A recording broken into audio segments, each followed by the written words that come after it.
एक समय की बात है कि कबूतरों का एक दल आसमान में भोजन की तलाश में उड़ता हुआ जा रहा था। गलती से वह दल भटक कर ऐसे प्रदेश के ऊपर से गुजरा जहां भयंकर अकाल पड़ा था। कबूतरों का सरदार चिंतित था। कबूतरों के शरीर की शक्ति समाप्त होती जा रही थी।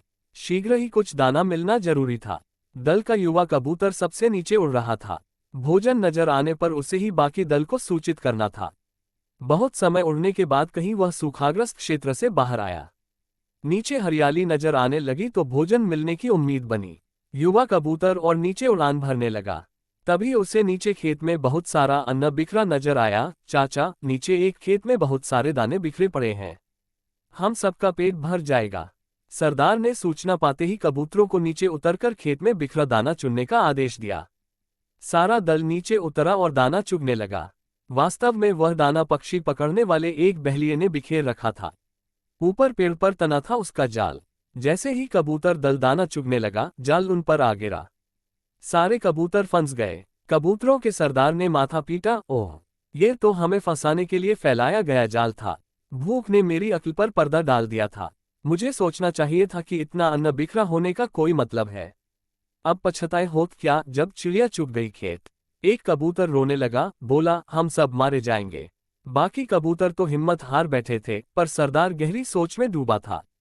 एकाएक उसने कहा, सुनो, जाल मजबूत है ये ठीक है, पर इसमें इतनी भी शक्ति नहीं कि एकता की शक्ति को हरा सके। हम अपनी सारी शक्ति को जोड़े तो मौत के मुंह में जाने से बच सकते हैं।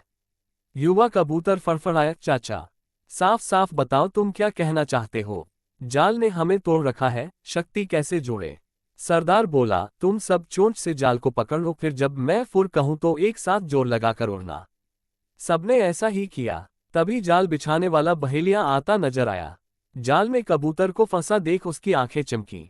हाथ में पकड़ा डंडा उसने मजबूती से पकड़ा व जाल की ओर दौड़ा।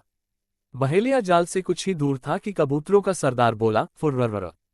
सारे कबूतर एक साथ जोर लगाकर उड़े तो पूरा जाल हवा में ऊपर उठा और सारे कबूतर जाल को लेकर ही उड़ने लगे। कबूतरों को जाल सहित उड़ते देखकर बहेलिया अवाक रह गया। कुछ संभला तो जाल के पीछे दौड़ने लगा। कबूतर सरदार ने बहेलिये को नीचे जाल के पीछे दौड़ते पाया तो उसका इरादा समझ गया। सरदार भी जानता था कि अधिक देर तक कबूतर दल के लिए जाल सहित उड़ते रहना संभव न होगा, पर सरदार के पास इसका उपाय था। निकट ही एक पहाड़ी पर बिल बनाकर उसका एक चूहा मित्र रहता था। सरदार ने कबूतरों को तेजी से उस पहाड़ी की ओर उड़ने का आदेश दिया। पहाड़ी पर पहुंचते ही सरदार का संकेत पाकर जाल समेत कबूतर चूहे के बिल के निकट उतरे। सरदार ने मित्र चूहे को आवाज दी।